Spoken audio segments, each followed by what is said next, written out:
is your number one SM radio station. Love Radio. Hey! Tambala na! At eto na sila, ang nag-iisang masugid na tagahanga ni Nicole Yala. Chris Chuper! Kasama ang nag-iisang die-hard fan ni Chris Chuper, Nicole Yala! Mula sa Mahiwagang Burnay, ang kwento. Napakasaya ng gabing yon. Masaya kahit hindi ako nakakain na maayos at hindi ako nabunot sa raffle. Yun kasi ang unang beses na umattend ako ng prom.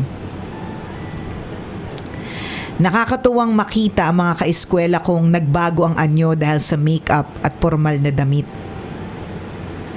Karamihan ay masayang nagsasayaw habang ako naman nakaupo lamang at patingin-tingin. Aaminin ko, may hinahanap ang mga mata ko. Hinahanap ko ang babaeng kahit araw-araw kong nakakasama ay pinanabikan ko pa ring makita. At yun ay walang iba kundi ikaw, Grace. Nang makita kita ng gabing yon, tila lumukso ang aking puso.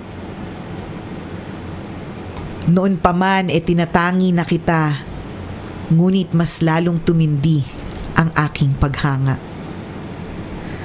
Uy Brad, ano pang ginagawa mo dyan? Isayaw mo na siya, baka iba pa magsayaw sa kanya. Hirit sa akin ng isang kaibigan. Napaisip ako sa sinabi niya. Bago pa man ako nakapagpasya, pinagtulakan na ako ng kaibigan ko papalapit sa kinauupuan mo. Kinakabahan man lakas loob kong inilapit ang kamay ko sa'yo. Agad mo naman itong inabot, kasabay ng isang matamis na ngiti. Marahan kitang inalalayan patungo sa gitna, kung saan nandun din ang iba pang mga sumasayaw.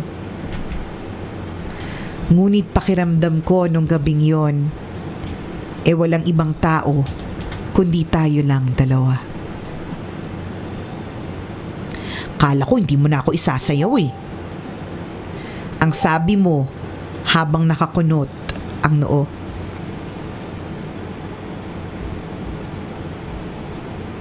Pasensya ka na. Nahihiya kasi ko Di kasi ko marunong sumayaw. Tugon ko sabay kamot sa ulo. Nagulat na lamang ako nang kunin mo ang aking mga kamay at ilagay sa iyong mga bewang. Matapos nito ay kumapit ka naman sa aking mga balikat. Malandi din pala si ate. Papapilit sa una. Oo.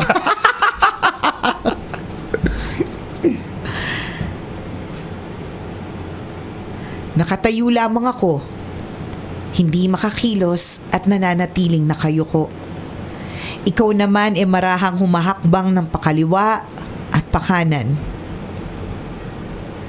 Paulit-ulit lamang ito hanggang sa naisip kong sabayan ka na at sundan. O ayan ha, marunong ka ng sumayaw. Sambit mo habang pinipigil ang tawa.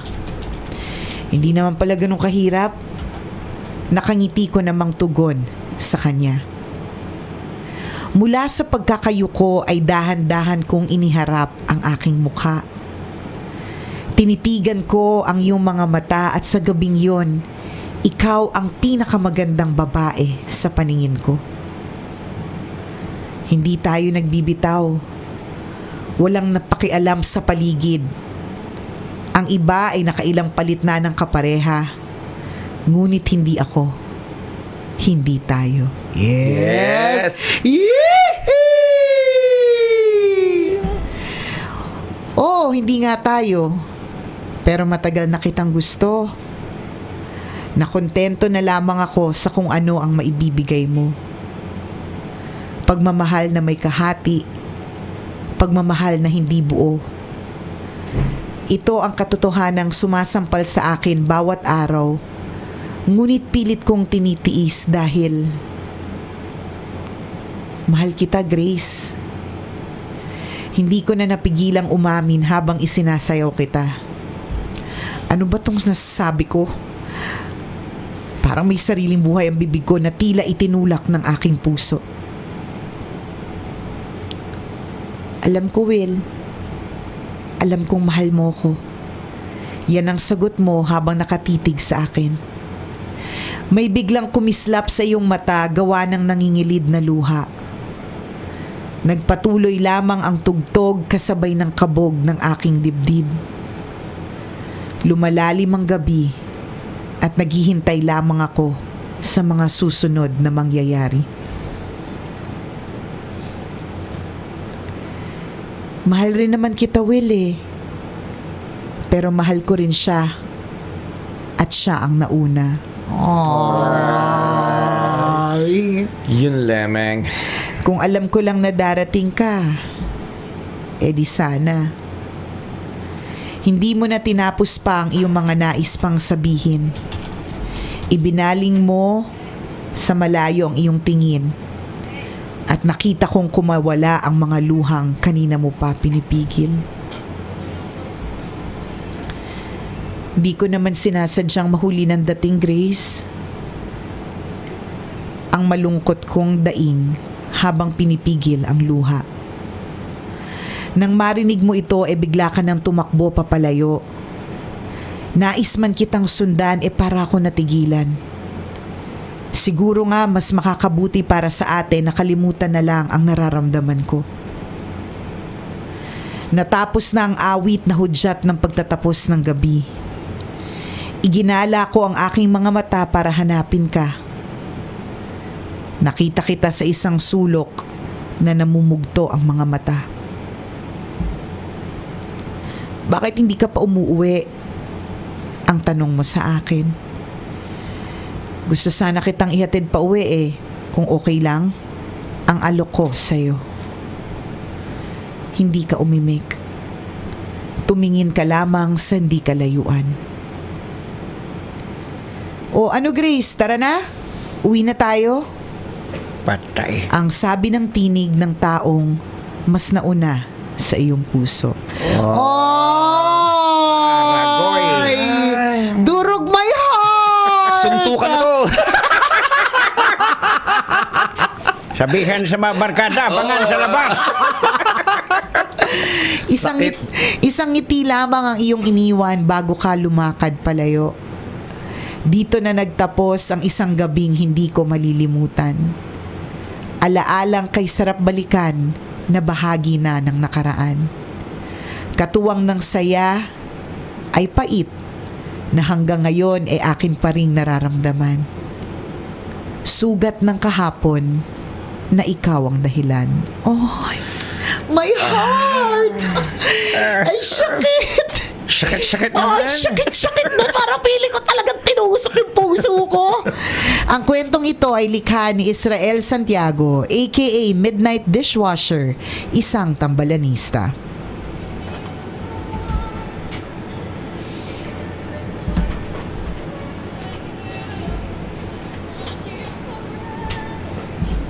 Kung ako, tatawagin ko talaga tanghin yung mga classmates ko doon. Paabangan ko sa labas to. Yung mga hip-hop mong classmates. Di ba yung mga high beast, tawagin natin. Yung mga ang papayat pero ang yayabang, di ba? Yung mga syempre nakapamprom yan, di ba? So ang itsura niya, yung mga malalaking mga suit na sa tito nila, di ba? Yung mga hiniraw, yung mga inarkila. Yung may padding, ganyan. Ay. Sana dumating yung lalaki na nakita kayo nagsasayaw. Tapos Kasi pag nakita kayo magsasayaw, syempre hindi papayag, aalma yun eh. Ba't magkahawak kayo sa bewang so ngayon kine-question mo na yung paggawa niya ng kwento. Di pag nakita, magkakagulo yun, magsusuntukan. Pag dumating yung suntukan at ikaw nanalo, Ayan. sasabihin niya, mas magaling ka pala. Ganun ba yun? Ganun ba yun? Dinadaan sa suntukan ng lahat. Ay, nakakalungkot naman. Sakit-sakit naman nun. Mahirap yung may kahati talaga. Oo, mahirap eh. Tsaka, it's a choice that Grace had to make. And obviously, it was a choice. It was a choice to her choice was to choose the one that was Yung first. nauna. Yung nauna. Kasi kung hindi naman, 'di ba? Tumakas na kayo, ninyo na tinapos yung prom. Oo. May iba kayong pinuntahan. Choice niya yun eh. Kasi di ba, Tama, tingnan mo, tama. She made the right choice. And she made her decision. Di ba, tingnan mo. Kasi obviously, hindi natuloy sa kanilang dalawa. Kasi hanggang ngayon, sugat yun ng kahapon na hindi niya makalimutan. Sugat Correct. ng kahapon na si Grace ang dahilan. Aww. Sana Saklap. naman nahanap mo na yung para sa'yo. matagal-tagal na yan. Oo, yung mga ganyan alaala na lamang. 'Di ba? Tsaka masarap din maramdaman yung yung sakit. Oo naman. Masarap yun eh. Parang Masarap balik-balikan paminsan-minsan. Oo, sarap yun. Kasi mas nagkakaroon ng meaning yung mga ganyang kanta. Oo. 'Di ba? Ang mass songs bigla nagkakaroon ng mas matinding meaning. Lahat ng kanta may meaning, 'di ba? Oo, lahat feeling mo may patama sa'yo, no? Kapag ikaw ay nasaktan, naku, kapag tinutugtog na yung paalam na, nakaw. 'Di ba? Masarap balikan yung nakaraan na minsang may grasya na na-disgrasya. Oo.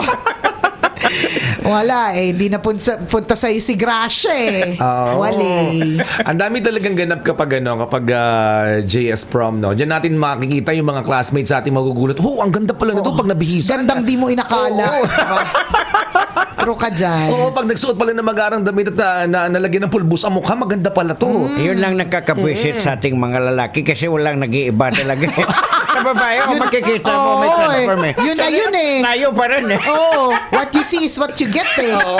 Ganun talaga eh. Oh, pinagandaan talaga in high school days, di ba? Naalala ko kami noon, siyempre, hindi naman kayo magpapa-makeup, sabihin ng mga magpaano tayo, magpalagay ng, yung cutex na transparent, kukunturin yung kuko mo, ganyan.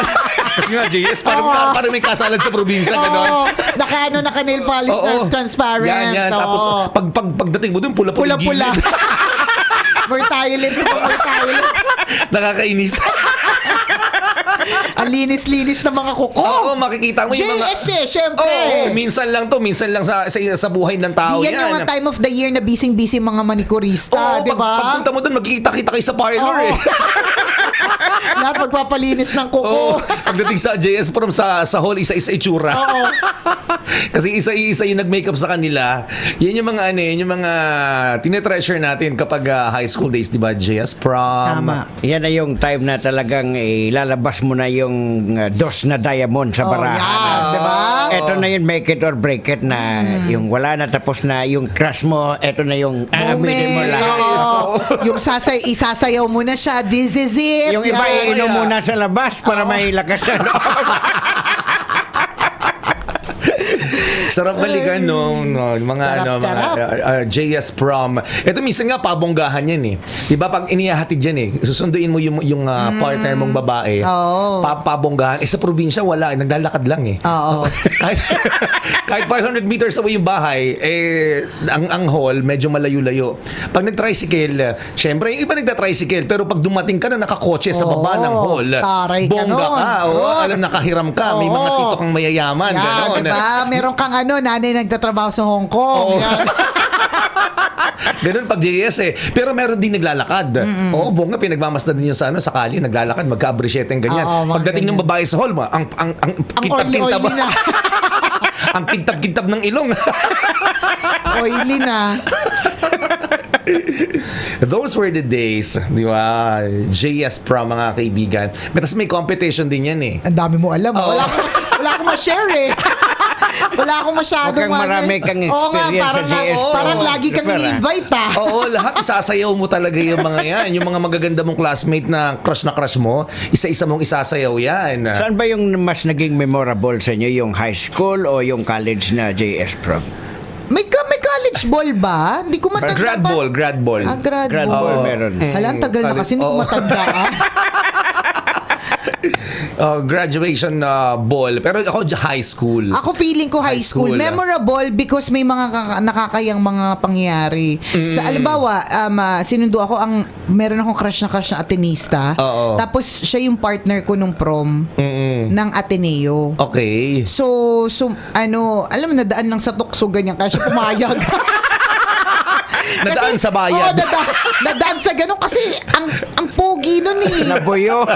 Nabuyo lang ganun or siguro naawa sa akin. So, tas wala na rin siya mapili. Tas ako'y napili. Sabi niya, sige na nga, hatid lang naman eh. Mga ganun, matatapos din tong gawin ko. Sa'yo, Chris, ano nga hindi mo makakalimutan? Oh. Yung- Siyempre, yung first girlfriend ko. Doon nabuo sa JS. Doon pala. Pinag-partner kami, siyempre, sa sayo, Rigodon. Pag mga office, Senior mo siya. Di ba ganun yun? Hindi, Kasi hindi. junior-senior? Ganun Hindi, ba yun? kung junior sa amin. So, Okay. yun ganun. Pinagtagpo kami ng teacher namin kasi mga din yung mga teacher ko Nagniningning doon. yung mata ni Chupper. Nakita mo? Nakita mo yun? So, May during kasamang rehearsal- shining, Oo. shimmering eyes. Oh. Kasi during rehearsals pa lang, nagkaka-developan na kayo eh.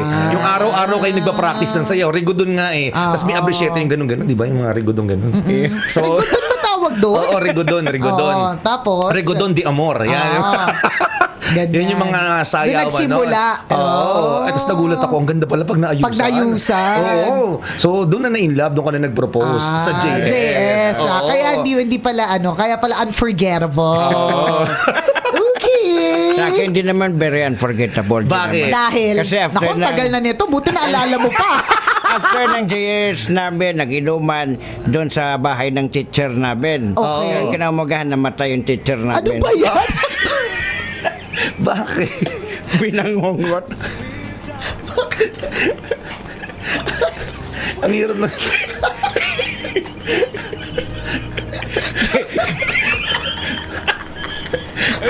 Kasi sa ilong kwentuhan, bakit biglang ganyan? Hindi ko nga makalimutan. Sa bagay yun nga. Hindi na yun ang nangyari. Hindi po kami natawa. Wala pa natawa. Wala. Kasi Kasi pahabak ka. Hindi Totoo sinasabi nga, ko na. nandun pa kayo nun? Oo, Nung nangyari? after na Ano ba siyempre, yan? inuman, magka-college na. Inuman sa bahay college nila. to. Hindi, Okay. high school going to college. Okay. So, Fourth inuman year sa eh. bahay nila, tapos uwian na kinaumagan, balitaan namin din nagising na. Ba ikaw nagkwento, nakakatawa. Pero hindi naman kami dapat matawa siyempre. Ano ba? Eraser. Aris, wala po yung portion na yun.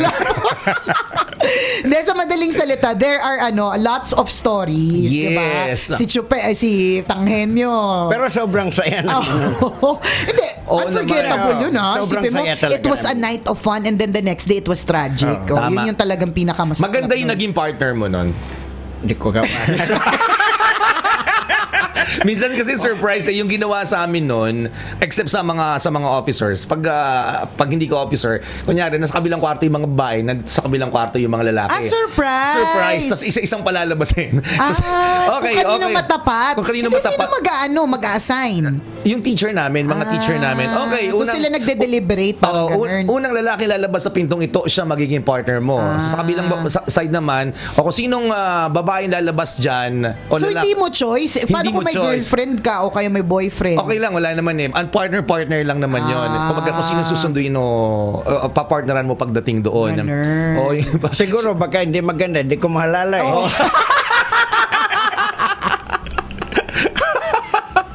Yung ganun, challenging yun. Nakaka-challenge Okay. siya. So, may mga ganun pala. Unforgettable. Kami kasi pinipili eh. Pipiliin mo kung sino kasi all girls kami. Oo nga. Oo. Outsider. So, outsider. So, pipili ka talaga ng nung Escort mo. Escort mo. Oh, ganun. Buti pa Masaya. Hindi ko makakalimutan yun kasi nung pinikap ako nung atenistang yun, kung kailan naman may atenista sa bahay namin, saka may dumaang daga sa harapan niya. Nakakaloka. Hindi ko makakalimutan yung moment na yun. Sabi ko, Diyos ko, Lord of all days. Maliit lang naman siya. Pero daga pa rin yun. At saka atenista yung pumunta sa bahay namin eh. Tapos ang sobrang awkward. Sabi niya, cute. Sabihin mo, that's my pet. Sana na mabas ka ng remote control. Oo, toy ko yan. Ay, nako. I'm sure, Kabisyo, meron ka ding mga meron ka ring mga memories of your prom na ito ang magpaalala sa'yo, di ba? Na it could have made you smile today, di ba? Kasi may meron kang naalala. Yee!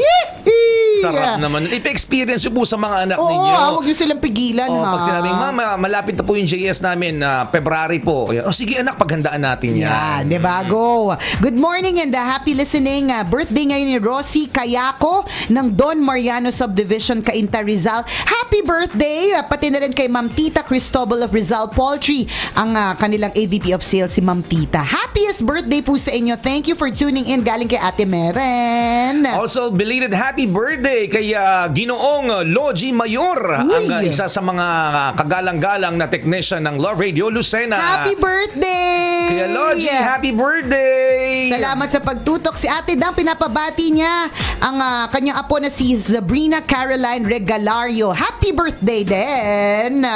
Salamat sa pagtutok sa amin. O siya mga kabisyo, enjoy the rest of your day. Muli ako po si Nicole Yala. At ako naman si Cambio Kengres Chuper. Na nagpapaalala, Walang matatag na relasyon sa malanding may determinasyon. Yun! Ang programang 90.7 Love Radio. Love lang. Always your number one. SM Radio Station.